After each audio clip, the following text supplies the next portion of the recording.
are back, and joining us on the couch this morning is one of the UDP candidates for area representative. He's running, and we have with us Mr. Emil Torres. Good morning, sir. Pleasant good morning. We're up bright and early this morning. You drive from Belmopan this morning? I did, yes. I did drive from Belmopan. I get up extremely early. Well, Mr. Torres, thank you so much for being here with us. So, I understand that you have made Belmopan your home, right? Correct. So, let's talk about why would you run for candidate, for area representative in this area? Surely. Yes, I had moved to Belmopan 9 years ago. I decided to restart my family there. So restart because, of course, my previous history. I was born in Belize City. My babies were born there. I'm raising my family there. I decided to open up my own business there because I saw the potential for Belmopan. I mean, I didn't grow up in Belmopan, but I was there every summer. One of my dad's younger sister owns a restaurant there, and we grew up around the creek, if you want to call it that. So every summer, my brother and I, we were just antsy. As last day of school, Friday, we grab a backpack and throw in our clothes. You know, as young boys, you never need much clothes then. You never need suitcases. And we would just jump on the bus, and, you know, Quality Poultry and those places weren't there, but that's where we come off, and we would walk down to Tiamami and Oasis, and we loved it. That was our home. Yeah. You know, we were always active and helping out and doing our part and roaming around Belmopan. As young boys, as teenagers, of course, Belmopan, I'm the place. They are the beautiful girls. Never heard anyone talk like that about Belmopan. No, man. They are the pretty girls in the days, you know, teenagers, you know. But I do have ties to Belmopan. I have a lot of family members in Belmopan. I love Belmopan. It's my home now. Like I said, I thought it was the safest place. It was a change from growing up in Belize City. Right. All the noise and the hustle and bustle and partying and so forth. And I wanted that change. I wanted that change in my life. I wanted the change of scenery. And like I said, it was always the safest place to raise a family. You could leave your doors open. And I said, was. Yes. Of course, things have changed, times have changed, and unfortunately, it's not the Belmopan that I knew when I was visiting when I was younger. So it being my home now, the reason why I decided to run for politics and why the UDP wasn't a simple decision. I've never been a politician. I have never ever partied or to say it, supported any political colors or preferences or party or politicians. I've always been neutral, you know, being in the private sector, being a salesman with all the big dealerships for the last 21 years. I had to be neutral. I sold hundreds, if not thousands of vehicles to entities throughout Belize, including both government entities, you know. So I had to stay neutral. But I just decided, I never made an overnight decision. People had been telling me for some time, why not run for politics? You do good in politics, you know, you're a salesman. You just right for politics. Even one time when I had sold Dean Barrow his first Land Cruiser, he had, you know, I was taking a test drive with them. The Prime Minister of Belize, of course, with, you know, some of the ministers, and he even said, "You sure you're not a politician?" I told him, "No, I'm a salesman. We come from the same breed, from the same cloth, you know, we're torn from the same cloth." So even though people were telling me for some time that I would make a good politician, I just didn't really see it. Because honestly, I just never trust politicians. And I mean that respectfully. They come around with all these promises to do and change the world and give everybody land. I don't know why all the politicians promise people that they come out and they promise people the world, and then you just can't find them. You know, they're not accessible to their people. So then why become the thing that you don't trust? Because you have to find a change. If you want to see the change, you have to be that change. People don't want to change it for you. I'll give a perfect example, and people might say we're trying to mimic something that we're not, but I don't believe that the saying that one man can't change something or can't be the change. I don't believe that. Look at El Salvador, perfect example. Highest crime rate in the world. Was probably one of the most, I don't know, probably one of the worst countries to ever live in. People had moved out of El Salvador for years, ran to Belize. How many El Salvadorians do we have Salvadorians that we have here in Belize that had migrated to Belize because of the crime rate and everything that was there. And it took one man, one change of mindset, one completely different person to say, you know what, enough is enough. And I believe that Belmopan and Belize is crying for a change. We cried for a change at the last elections, and we got a change. Some will argue and say probably it's a change for the worse. You know what? I'm not here to judge any political parties. I'm not here to speak negatively about any politicians, not the red or not the blue. But I'm telling Belmopan, and I am offering the change to Belmopan, the hope that Belmopan wants, has been asking for, is our message. Not only to the youths, not only to the elderly. The thing is, I can relate to all people. It doesn't matter their ethnicity, in no matter what is their sexual preferences, in no matter their age. At the end of the day, Belmopan needs and wants somebody that can relate to everyone, that is accessible. But what's the change or the message that you hope to bring that's different, I suppose, from the status quo? Well, the first thing is Wednesdays, politicians, ministers have their clinic day. First and foremost, that name clinic sounds horrible. You know, it's like you're going to the doctor when you talk about clinics. These Wednesdays, politicians have this clinic day where people go to their office seeking assistance, seeking help. That is going to change. The first thing that's going to change, that is going to be out when I get in. Our Wednesdays, and I believe strongly, if you can go to people's house, drink their Kool-Aid, drink their coffee, eat their food, asking them for their vote, why is it that you can't return when you are in power, when you have the resources to actually help them? Sorry to say, but then they want to see you. People don't want to see you right now. There's not much we can do. We have limited resources, but they want to see you when you are able to assist them and help them. So those days we will have a schedule months in advance, which areas we'll be visiting and when we'll be visiting those areas. So people, you will go back and engage the people. You will go back and, you know, honestly, you don't even need to hear their needs. Just looking around at the way people are living in Belmopan. You know, there's areas in Belmopan that don't have water, that don't have electricity, that don't have proper drainage. That, I mean, it's a simple little things. People are not asking for money. Belmopan and Belmopanese are a different culture. They're a very proudful people that don't like begging. They know they ask for no money.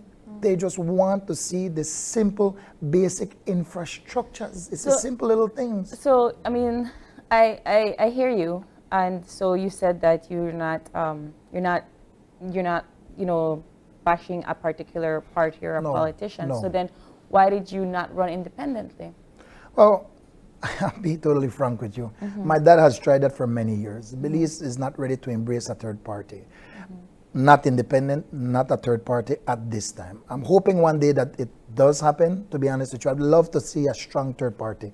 Belize needs a strong third party, absolutely. But what difference would it have made, or what change would it have made had I run independent and won? Really? Belmopan has had it before with VIP. Again, what difference would it have made? What contribution would what resources would I have been given had I done that? I'd just be a backbencher in the house. What would I be doing? No ministry, no resources to help anyone. It'll look good. Yes, independent candidate won. But for what reason? So again, and why not the PUP?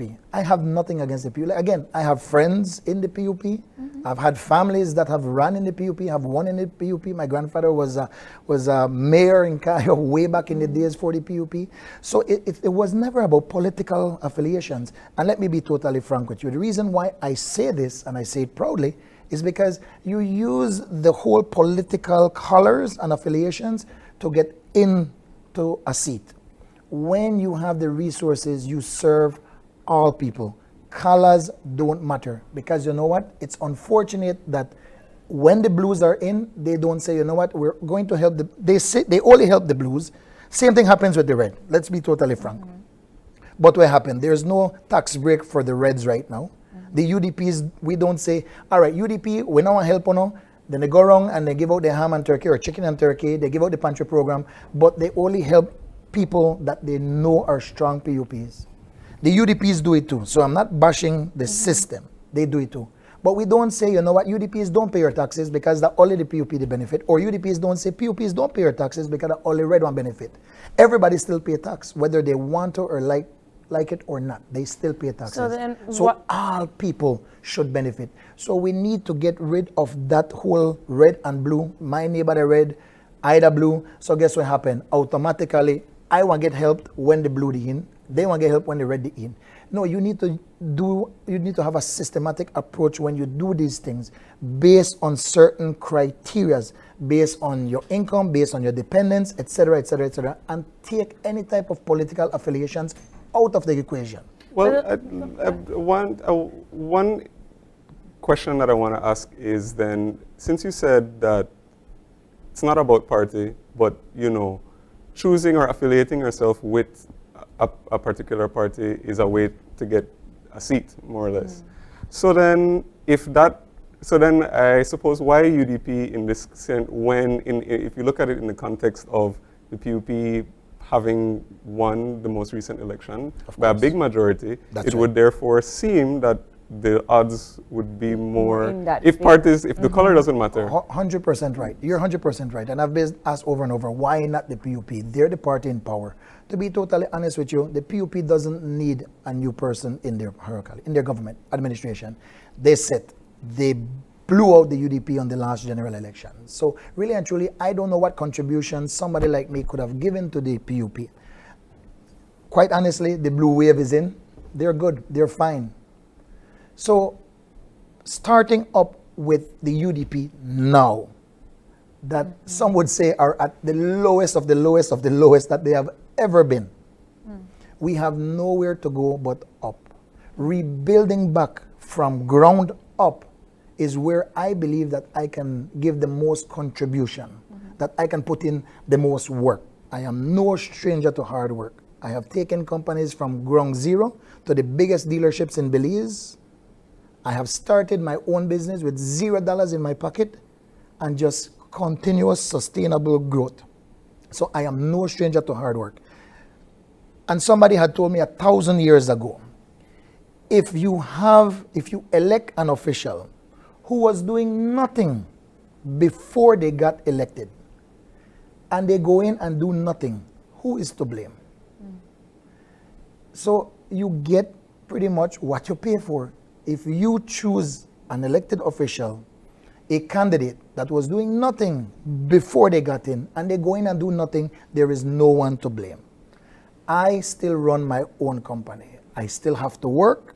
Balancing that right now with campaigning has been challenging. With family, I have young kids, I'm married. You know, so it has been hard work. But I'm no stranger to hard work. If you are trying to be the change, as you rightfully said it, what does your mandate look like? What are the philosophical structures that you're putting this change on? And I ask this because, just like you rightfully said, politicians come, they make all of these promises, they say all these beautiful things, and then they have nothing to show. And how would you then, based on your mandate, be different from your predecessors? Absolutely. Like I said, one of the first thing is the need to go to a minister or a minister's office to go ask for assistance. That will change. How that will change, like I said, we will continue the engagement with our people on a weekly basis in different areas. Now you will look at it and say, Emil, but you're only one person. How can you go weekly and visit everyone? I can't. What's going to happen is you're going to have what we call one lull. I visit this area today. I might not be back for another 2 months because every Wednesday I'll have to be in different areas. But you consider it as zones or cells, like they call it. Now, in these pictures, you're going to see a lot of campaigners, a lot of captains, if you want to call it. People call it street captains, we call it zone leaders. Now, what happens to all these zone leaders that are out there campaigning for the candidate, that are telling the residents because of the relationship that they currently have with residents? Because any politician will tell you, you're going to choose zone leaders that are from those areas that people know. But what happens the day after elections? they don't have a job, they're gone. And I'm not saying we're promising them jobs, but it's the continuity of what they're doing right now, which is building relationship with the residents. We want to continue that. We want to keep on, continuously keep on, probably not all the campaigners, but the zone leaders, for them to maintain those relationships with the residents. So what's going to happen is, if you have one 8 weeks before I come back, doesn't mean that we won't do anything within that 8 weeks. It's the zone leader that will be responsible for that area in terms of continuing to make sure, one, holding the area rep, minister, whatever you want to call it, responsible to make sure that whatever commitments they made to the residents are being carried out.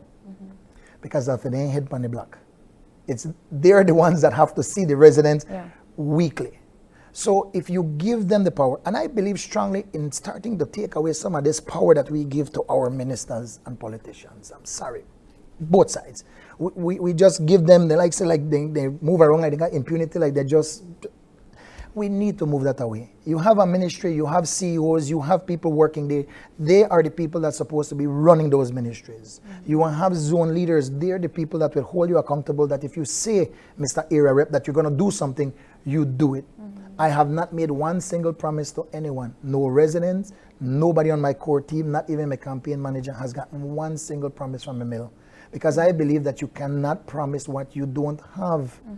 I could promise you a watch because I have it on, it's mine. But I can't promise you land, I can't promise you house, I can't promise you jobs, because guess what? You don't know what we're going to meet when we get there. So then how do you approach somebody that would look at you as the politician and said, all right, I give you, you say you come at my house, I tell you everything I need to tell you, this is what I need. Mr. Torres, you haven't delivered in a year. Good. Well, again, when people tell me their needs, I tell them simply, I cannot guarantee you that I'll be able. There are a lot of people, and I'm telling you, in Belmopan, the capital city, people's yards, people can't even access their house. People have to put these cement blocks and make walkways, flooding. In a lot of areas that we're visiting, people's yards, you can't even walk in their yard. Simple little things, and they say, all I want is a little load of sand, and I tell them, I can't promise you a load of sand. I can guarantee you that I will try my best when I get in there to assist everyone. We have 2 quarries in Belmopan that are ours, that are supposed to be for the government. For the government, but we take it and we turn it into a business as opposed to using those resources. I have one area in Belmopan, you wouldn't believe it, right by the quarry. People don't even have access to their house. People have to buy some big off-road bikes to even drive in there. The conditions, they have to run, they use line stick, we call it line stick, to run electricity from one long area to the other. I mean, and people live there. And with that said, do you have any, let's say, like concrete, let's say, plans or visions that you would want to immediately execute, perhaps, like if you were successful eventually? Is there or some priority area that you want to go in and say, this is what my vision is for Belmopan? Right. I do. There's a lot of Belmopan needs. Like I said, the basic infrastructure, and one thing that, because the way it works right now, we have a convention coming up on the 5th of February at the UB Gymnasium. Belmopan is the first convention. We all know why they designed it that way, but Belmopan is right now the spotlight. Everybody is looking at Belmopan and what's going to happen at that convention. After we pass that stage for the convention, what's going to happen? We have our municipal elections. After municipal, then we have the big leagues, we have the general. But at the municipal level, we intend to push a candidate that we believe is the best. I intend to push my candidate in terms of who I'm supporting for that. Now, what's going to happen is we all know that it's on the municipal level that streets are supposed to be taken care of, drainage and these basic infrastructures, right? So that mayor, whoever that person is, that is their major responsibility in terms of drainage, sanitation, and so forth, picking up your garbage, maintaining the streets, and whatever the case is. But we all know that your council needs the assistance of central government. And that's why I'm hoping, I'm crossing my fingers, that we get in on the municipal level. So when I get in terms of the general, and if and when our party wins, what happens is we'll be able to have more resources to help the residents. Direct visions, what we're doing right now, I'm not coming up with all the solutions. I don't have all the solutions. I, Emil Torres, not believe that I have all the solutions. I believe that we're bringing the change. Myself, my team, we're bringing the change to Belmopan and the hope that we want to see. But what we're doing right now, like a good salesperson, is listening to the concerns and needs of the residents. Because to be totally frank with you, you could live right beside me and your needs will vary than from mine. You full in your yard is higher, the neighbor go to church and build up a big fence, so guess what happened? The water doesn't flow anymore and my yard automatically fills up. So my needs will be different than my neighbor's needs. My neighborhood will have different needs and concerns than another neighborhood. So what we're doing right now is listening. In terms of the vision for Belmopan, there are some concentrations that I want to see. I am self-employed, I am a businessman, and I can tell you, as a young entrepreneur, I didn't have any assistance. We educate our children, we send them to school for them to get their degrees. Some come out of school, to be honest with you, with bachelor's and master's, and there's no employment for them. They have to go work at call centers, because we have a lot of that at Belmopan and more being built up. Now, we say, I am not saying there's anything wrong with call centers. Please, don't misconstrue what I'm trying to say. All I'm saying is, I wish that I had started my own company and had the courage to do it years ago. There's nothing more gratifying than owning your own company, making your own income. Now, with that said, I want to see a lot more youths, women empowered in terms of being young entrepreneurs with access to financing. I don't believe in grants. I don't believe in giving away money, because at the end of the day, somebody have to pay for that. I believe in loans, having access to financing where you can utilize that to start your own business. But let's be honest, we can't have 5 panade shop or 10 panade shop on one street.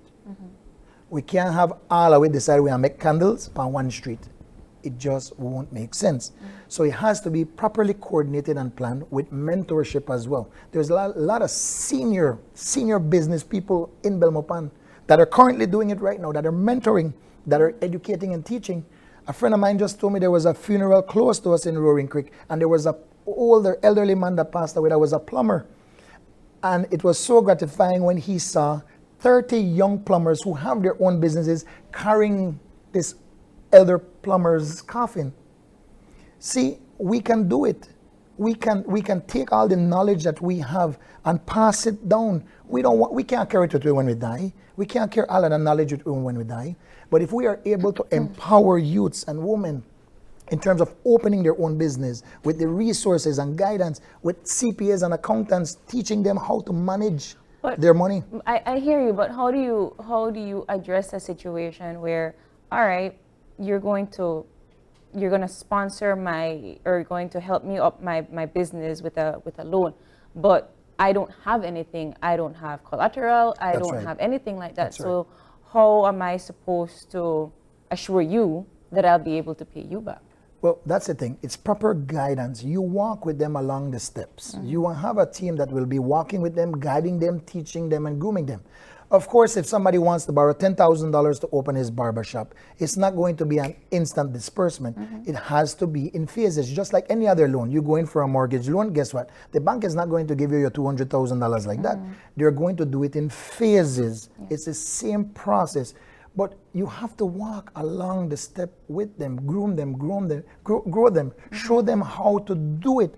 I mean, really and truly, there needs to be incentives as well too. There needs to be fiscal incentives in terms of young entrepreneurs wanting to start their own business. I give people the example all the time. Let's look at my grandpa have one farm right up the lane. He grew a lot of habanero pepper. Just an example. Now, what will my grandpa do with habanero? He takes it by bulk and he sells it at the market. But you know what? For years, my mom make the best pepper sauce. I'm just giving an example. My mom make the best pepper sauce. I want to start bottling those pepper. So you look at it and say, where am I going to get my bottles? All right, so I need to buy it. I buy them from Belize. It cost me $2 a bottle. You know what? I have a friend who live over in Merida. I could get them for $1. So you get them for $1. You pay your taxes on them.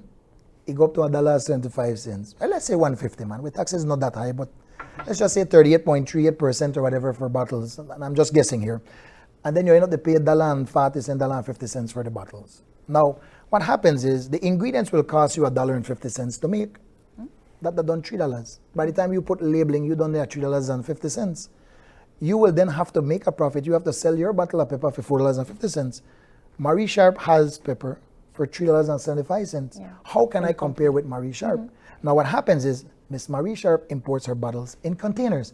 So what I'm saying is you can't, a small business can't compete with a big business. Therefore, they need incentives so that when they bring in their bottles or whatever, and again, it's just an example, that they don't pay any taxes on those to encourage them to want to grow. And when they grow, that is how you start taxing them in the future. Sorry. Yeah, and, I guess I want to ask then, support then for a lot of your ideas, especially in the context of going into the convention that's upcoming.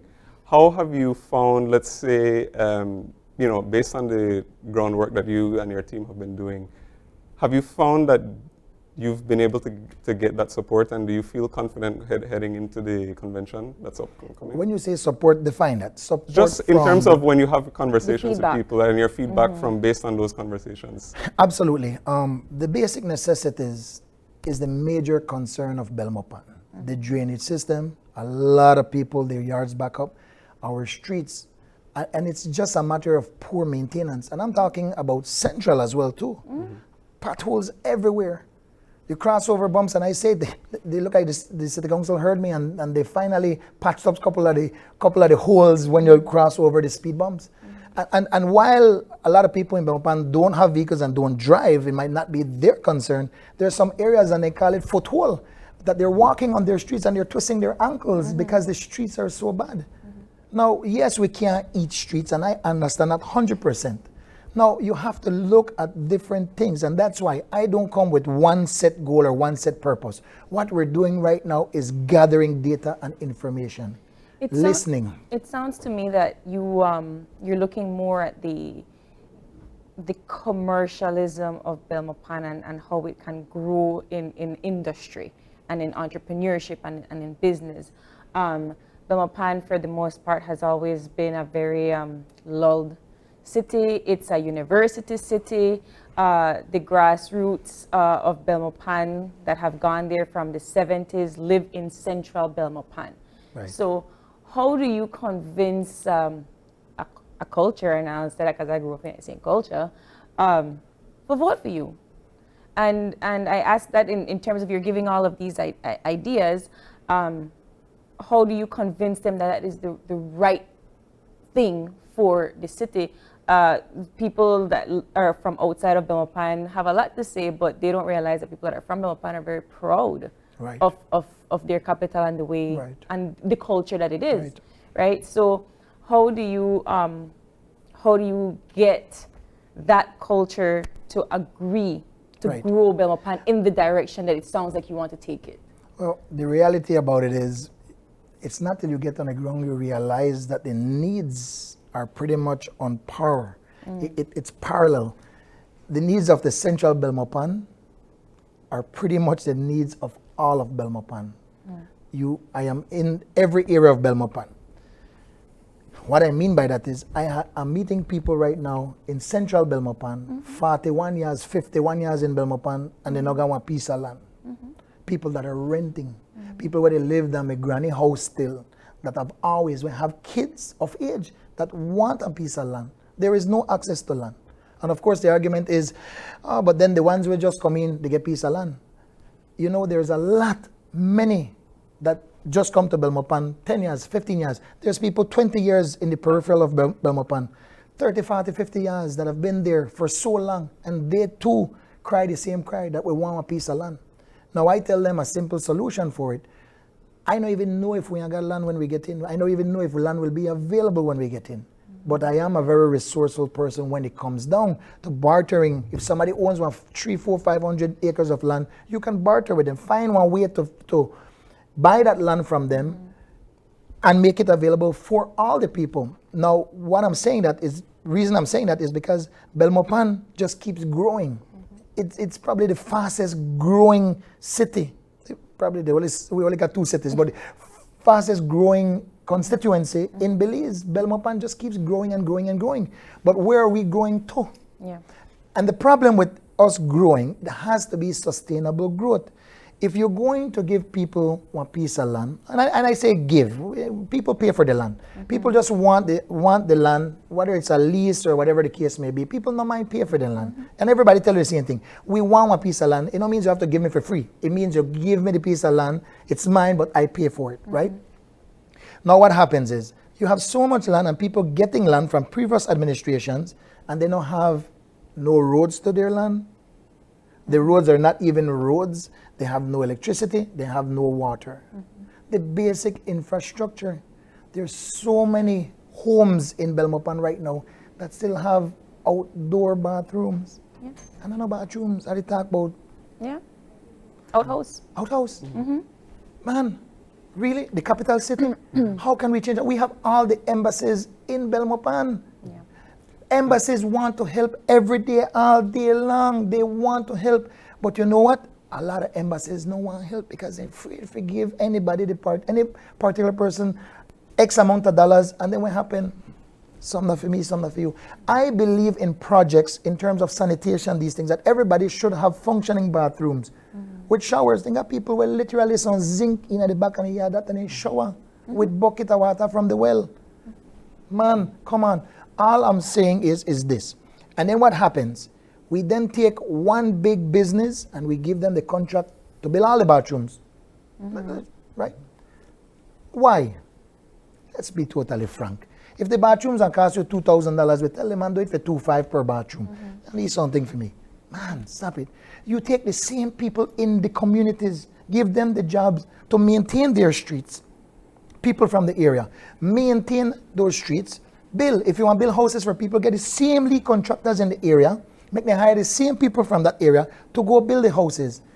There is no parks in Belmopan. There is no parks in different areas of Belmopan. I'm telling you, parks are neglected. They're there, but they're not. All right, they're parks, but they're just pretty much that one old basketball court when I got no rim or backboard. And I'm talking all over Belmopan. You give the people the paint, you get the backboard, you get the rims, you get the two-weed eater for them. The same people in the community willing to do the work. And you know what happens if you get the people from the community to do the work? They want to make sure they police it. They want to make sure they take care of it. They want to make sure nobody can try thief their rim, thief their swings, because they same one, their kids are the ones who are going to enjoy that park.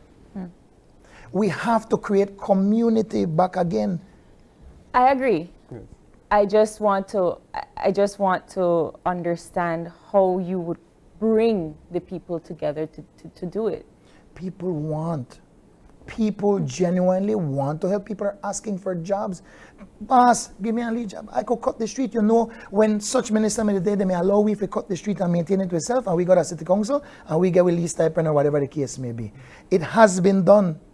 Okay. We need to go back to that way. We're almost out of time, actually, but I do want to just, before we go, turn back just a little bit to the political aspect of this. Sure.